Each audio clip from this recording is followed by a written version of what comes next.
Assalamualaikum warahmatullahi wabarakatuh. Jumpa lagi dengan saya Amazon dari Munte dalam Rumah UMKM Indonesia, sebuah program yang akan mengetengahkan para pelaku-pelaku UMKM untuk mempromosikan, untuk bercerita tentang produk-produknya yang dipasarkan ke tengah-tengah masyarakat. Kita akan kulik lebih jauh bagaimana proses pembuatan, proses pemasaran, proses perizinan, dan lain-lain. Itu gunanya untuk mengedukasi masyarakat kita agar lebih mengetahui dan mencintai produk-produk UMKM.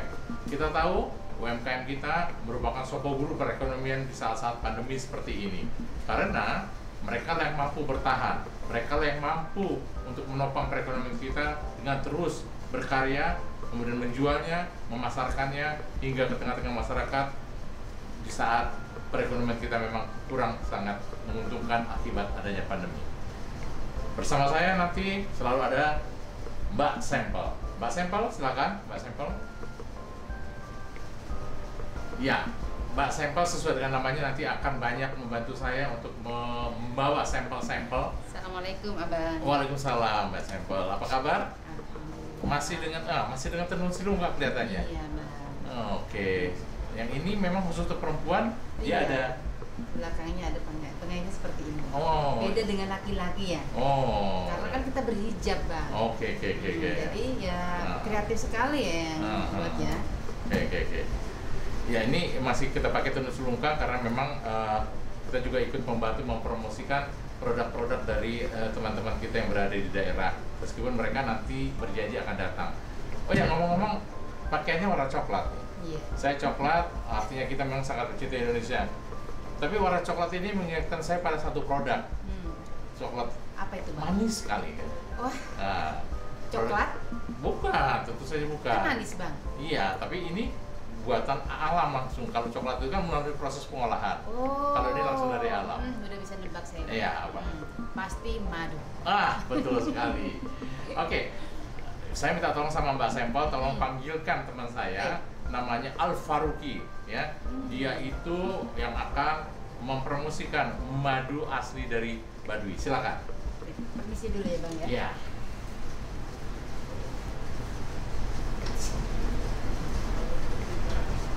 Ya, para pemirsa, kita sambut sekarang adalah Ramin Al Faruqi untuk masuk dan memperkenalkan produk-produknya. Silakan Bang Ramin. Halo, Mbak Sampel, mana dia?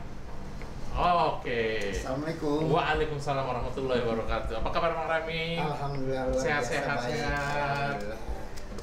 Oke, Bang Ramin, boleh tahu latar belakang Bang Ramin? Akuntansi. Akuntansi. Ya. Terus sempat bekerja di mana?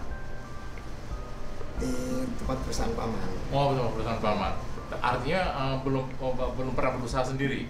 Waktu itu belum. Baru kali ini berusaha sendiri. Baru kali ini. Berusaha sendiri. Iya. Apa usahanya sekarang? Usahanya kuliner sehat dan madu baduy. Kuliner sehat dan Madu madu baduy. Ya. Kenapa memilih madu baduy? Apa yang membedakan dia dengan madu-madu dari daerah lain?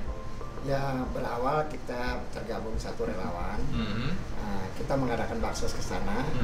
Melihat produksi madu di sana itu berlimpah, cuman pemasarannya kurang begitu bagus. Dengan tujuan membantu perekonomian di sana, akhirnya saya kerja sama paman. Paman itu sebagai pemodal, saya sebagai pemasarannya. Gitu. Dan sudah berapa tahun?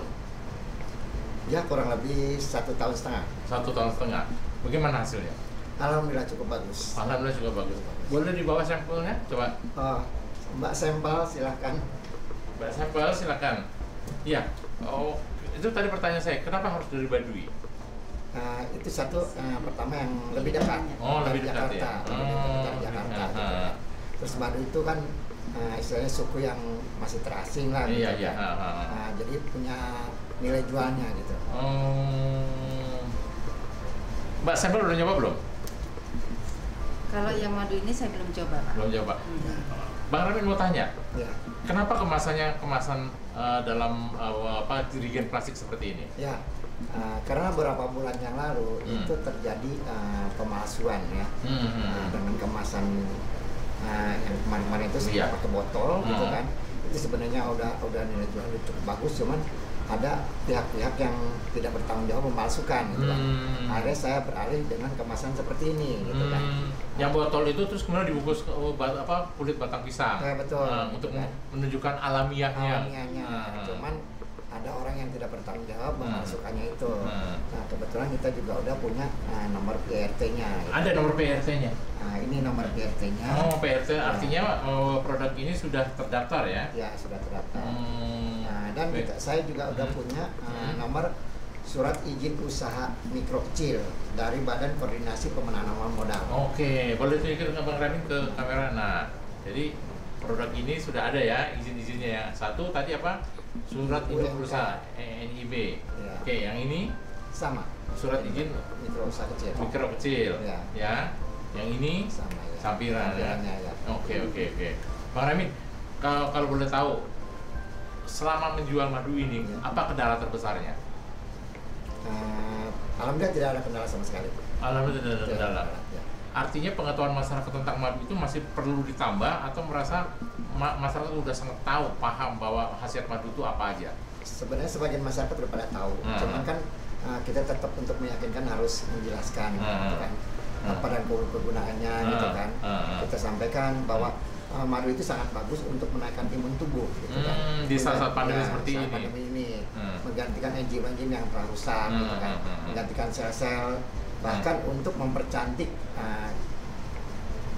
kulit kita. Oh, gitu ya. Jadi bisa digunakan buat masker ya, Pak ya? Betul, bisa memperhalus, mempercantik, mencerahkan, mencerahkan kulit. Jadi caranya cara dipakai masker. Pakai masker biasa aja. Biasa aja gitu. Karena tidak kerubut semut. Itu dia. Jangan kerubut semut. Ya. Terus kan pasti nempel-nempel namanya madu. Ya, bisa boleh bagus pakai air nipis dikit. Oh, nanti saya mau coba deh. Saya baru tahu ini nih resepnya. Oke, khasiat lain nih. Orang kan udah tahu kalau buat khasiat kesehatan. Ada nggak sih efek samping dari kalau orang kebanyakan minum madu? Yang jelas tidak ada. Nggak ada ya? Ada efek sampingnya. Apa? Ketagihan. Duitnya berkurang, tapi badan sehat. Oh. Itu efek sampingnya. Oke, Bang Ramin mau tanya ya. Jangan dialingin dulu, soalnya ada proses itu, ada proses. Iya. Bang Ramin pernah nggak mengikuti proses pengambilannya sendiri? Alhamdulillah saya ikut melihatnya. Oke, melihatnya ya. Oh, ini proses apa nih? Ini di batang pohon itu si amang itu namanya, kalau di sana panggilnya mamang ya. Nah, itu sedang pengasapan. Jadi diasapkan dulu itu, dikasih pengasapan itu untuk mengusirkan lebahnya, tawan-tawannya, tawan-tawannya liar ya. Ya, setelah diasap baru naik dipotong. apa ya? Nah, itu kalau orang sana namanya sigai. Tangga satu bambu, satu bambu cuman dikasih titian gitu, itu namanya sigai. Terus ini yang buat biar dia keamanan ini yang naik? Oh, nggak ada, karena udah terbiasa. Oh iya. Nggak ada tali pengaman. Serem amat udah terbiasa. Ya. Oke, Bang Ramin, ada berapa jenis madu sih yang Bang Ramin kenal lah, atau yang dipasarkan oleh Bang Ramin? Yang saya khususkan untuk madu mandi saja. Madu mandi saja. Satu madu mandi. Kalau yang Bang Ramin tahu ada berapa jenis madu sebetulnya? Banyak sih, ada banyak jenis madu ya, tergantung dari bunga yang dihasilkannya. Gitu kan. Kalau ini kan alam ya, tergantung alam ya. Saat itu berbunga, itu musim apa bunganya gitu kan. Kan ada madu ternakan juga, ada madu randu, ada madu kalau ini ternakan? Oh bukan, ini madu alam. Oh, madu alam ya. Alam. Nah, yang membedakan madu alam dengan madu ternak apa? Kalau ternak dikhususkan, diternakan. Kalau dari segi khasiat maksud saya. Khasiat otomatis lebih bagus alam. Alam. Karena dia mengisapnya dari berbagai macam sumber bunga-bunga itu. Gitu. Berarti kalau alam itu ruangannya terbuka. Ruang terbuka. Kalau ternak itu dipakai kandangnya gitu ya. Di kandang itu. Kalau seperti yang pernah saya lihat itu kan ada yang di bilik-bilik bambu gitu kan, tuh yang diangkat itu berarti alam atau ternakan? Oh. Kalau alam itu bersarang itu di pohon-pohon itu, pohon-pohon itu di batang-batang pohon. Gitu. Jadi kalau persisnya di daerah ini kan Baduy. Ya. Baduy luar, Baduy dalam. Itu di Baduy luarnya. Jadi untuk pengambilan itu tetap ada di Baduy dalam, ada di Baduy luar, gitu kan, hutannya ya, hutannya. Itu nama kampungnya itu Cikesik. Cikesik, nama Cikesik. Nah, proses pengemasannya sendiri dilakukannya seperti apa? Apakah modern atau tradisional, atau bagaimana cara memastikan misalnya ini kan 1000 gram atau 1 kilo atau 1 liter nih? Ya. Itu itu 1000 gram atau 1 kilo ya. 1 kilogram. Ya. Ditimbang atau diapain? Ditimbang. Ditimbang untuk memastikan ya. Ya. Gitu. Nah terus kemudian baru tahu untuk pemasarannya ini harga segini berapa? Itu harga itu kita pakai harga 150.000 per 1 kilo. 150.000 per 1 kilo. Ya. Ukurannya mulai dari 1 kilo ini atau ada ukuran lain? Cuma satu ukuran. Cuma satu ukuran. Kenapa? Nanti kalau mereka yang butuh misalnya ukuran lebih kecil karena kemampuannya saat ini sangat terbatas, bagaimana Bang Ray? Untuk sementara saya pakai satu ukuran dulu. Nah, oke. Yang Bang Ramin tahu untuk obat ya, pengobatan apa aja yang paling cepat? Misalnya kayak saya nih, saya lagi batuk nih. Nah, kira-kira untuk batuk itu biasanya jadi madu, 3 sendok madu campur dengan air hangat, campur dengan jeruk nipis, campur dengan jahe itu bisa cepat sekali. Gitu ya. Dianjurkan minum madu itu pakai air hangat. Iya. Oh, air hangat ya? Ya, sesuai sunnah Rasul. Oke. Jangan air panas, Kak. Yang saya dengar sih kalau menggunakan air panas kalian kadar madunya hilang, khasiat madunya gitu ya. Bukan air panas ya, hangat. Iya, kalau menggunakan ya, air panas ya. khasiat madunya yang Ya. saya dengar begitu Berkurang. berkurang. Pemasarannya melalui apa aja yang sudah dilakukan oleh Bang Ramin dengan merek Al Faruqi ini? Kita sistem multi level, bukan multi level, MLM. Mulut lewat mulut. Oh, mulut lewat. MLM kayak baru nih. Iya. Mulut lewat mulut ya. Iya. Oke. Terus bagaimana caranya? Ya, suatu saat kalau saya udah membeli madu ini, saya minta tolong rekomendasikan ke teman keluarganya gitu kan. Dari mulut ke mulut gitu kan. Iya, Jadi secara tidak langsung kita buka sales lah gitu kan, secara kasaran lah gitu. Cuman minta tolong ke teman gitu kan. Tidak ingin menggunakan secara lebih profesional misalnya? Ya pengen juga sih gitu kan. Mungkin ya itu minta bantuan lah sama Bang Am aja mulai YouTube lah gitu kan. Ya ini kan rumah UMKM ini akan membantu sudah pasti. Nah sekarang bagi mereka yang ingin belinya di mana? Kalau mereka ingin jadi reseller atau menjualnya kembali, bagaimana prosesnya? Mohon disampaikan kepada pemirsa. Bisa hubungin saya Al Faruqi, hubungin 0813 8702 8393. Ulang lagi, soalnya tadi kan belibet. 813 8702 8393 atau ke alamat rumah saya Jalan Galur Sari 9 nomor 31 Utan Kayu Selatan Ramangun. Oke, Bang Ramin, untuk yang madu hutan ini kan dari Baduy langsung. Ya. Berapa banyak tenaga kerja yang terlibat atau misalnya pengepul ya? Mereka sebenarnya pengepul atau petani atau peternak sebutannya apa sih? Jadi dari sana itu jadi pengepul. Kurang lebih 10 orang ya gitu kan. Cuman jadi dibagi tugas untuk pengiriman ke Jakarta karena dia jalan kaki ya. Untuk pengiriman pertama mungkin 5 orang gitu kan. Dikirim ke Jakarta yang jalan kaki, dikirim ke tempat paman gitu kan. Dari paman baru di packing seperti ini gitu. Gitu. Mereka tetap jalan kaki ya? Jalan kaki. Kenapa Bang Ramin tidak melakukan jemput bola ke sana? Mereka tidak mau. Mereka tidak mau. Hanya untuk menjaga kemurniannya. Kemurniannya aja. Ada ritual Karena khusus mungkin Bang ya. Atau Wow, bagaimana? betul. Tapi itu tadi karena tradisi. Karena tradisinya. Tradisi. Kita Mereka juga memang tidak boleh menghormati menggunakan tradisi. kendaraan bermesin. Oh gitu. Itu Baduy tradisinya. seperti itu. Kita menghormati tradisi mereka juga. Gitu ya. Luar biasa sekali. Oke, pemirsa sekalian, jadi di tengah-tengah masa pandemi seperti ini ada 2 manfaat yang bisa kita peroleh dari membeli atau mengkonsumsi madu hutan Baduy ini ya. Yang pertama tentu saja untuk diri kita sendiri, untuk kesehatan kita, untuk menjaga imunitas ya, menambah imunitas kita sendiri karena memang Al-Quran sendiri menyebutkan jelasnya, ya kan an-nahl, ya disebutkan. Yang kedua tentu saja membantu masyarakat Baduy yang menjadi pengepul. Betul. Yang mereka berjalan kaki puluhan kilo dari kaum Baduy sana itu sampai ke Jakarta. Karena seperti disampaikan oleh Bang Ramin tadi, mereka tidak ingin menggunakan kendaraan bermesin kan memang tidak boleh.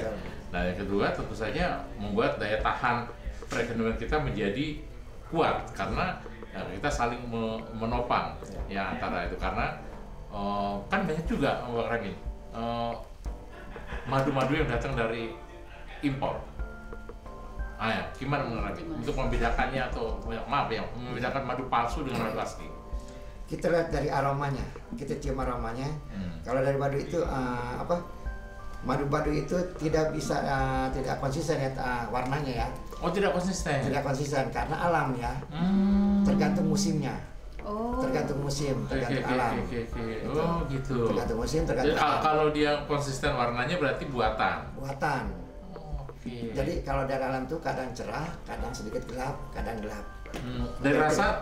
Rasanya? Dari rasa ada tingkat kepekatan tertentu nggak? Ada yang rasanya manis banget atau manisnya sedang atau manis? Kalau rasa tetap. Rasa tetap. Cuman ada perbedaan tipis-tipis lah gitu kan. Terus kenapa madu-madu juga biasanya kan dengan madu lain tuh terlalu kental gitu kan. Kalau madu itu terlalu encer karena berdasarkan musim juga. Curah hujan cukup tinggi di sana. Kalau curah hujan tinggi, kadar air lebih tinggi. Kadar air lebih tinggi. Iya.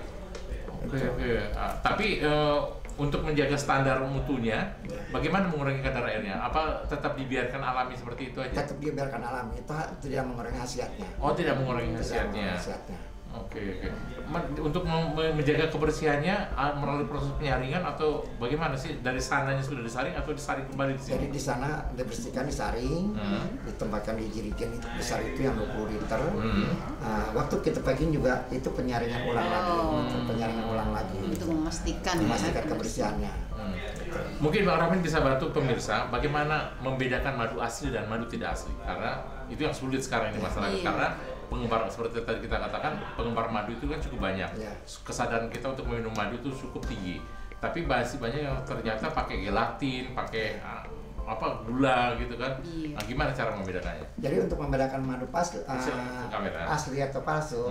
Jadi kalau dari madu alam itu akan aromanya itu akan tetap tercium walaupun udah dibuka berulang-ulang. Aroma madunya. Kalau yang palsu? Kalau yang palsu mungkin baru sekali aja udah hilang. Besok dibuka lagi udah nggak ada aromanya. Itu tercium aroma. Karena ada proses kimiawi. Ada proses kimiawi. Benar nggak sih katanya pakai korek dibakar itu madu itu gimana? Oh, itu nggak signifikan itu. Nggak signifikan. Nggak signifikan seperti itu gitu kan. Oke. Iya. Ya, silakan Bang Ramin, sampaikan kepada pemirsa manfaat madu kita ini seperti apa dan lain-lainnya yang ingin disampaikan, mau nggak? Oke, untuk manfaat madu-madu yaitu untuk mencegah sakit jantung, untuk mencegah kanker, gitu, menaikkan imunitas tubuh, menggantikan enzim-enzim yang telah rusak ketika kita capek. Terutama kita sering beraktivitas, otomatis kita sering lelah. Minumlah madu gitu kan. Minimal 1 hari itu bangun tidur atau menjelang tidur itu 3 sendok dicampur dengan air hangat. Insya Allah badan selalu bugar. Itu cukup itu. Bang Ramin sendiri mengkonsumsi tiap hari? Alhamdulillah, insya Allah. Konsumsi tiap hari ya? Oke. Terima kasih Bang Ramin atas kehadirannya di studio rumah UMKM kita. Oke, pemirsa sekalian, demikianlah perbincangan saya dengan Bang Ramin Al-Faruqi yang merupakan katakanlah bukan produsen sebutannya ya. Bukan. Jadi apa dong ya? Pedagang madu aja lah. Pedagang madu. Katakanlah pedagang madu tapi berskala UMKM yang perlu kita dukung karena banyak sekali manfaatnya, baik secara untuk tubuh kita sendiri, membantu juga masyarakat Baduy dan juga membantu perekonomian Indonesia. Sekali lagi terima kasih Bang Ramin. Wabillahi taufiq wal hidayah. Wassalamualaikum warahmatullahi wabarakatuh. Kita jumpa lagi dalam episode Rumah UMKM berikutnya. Salam.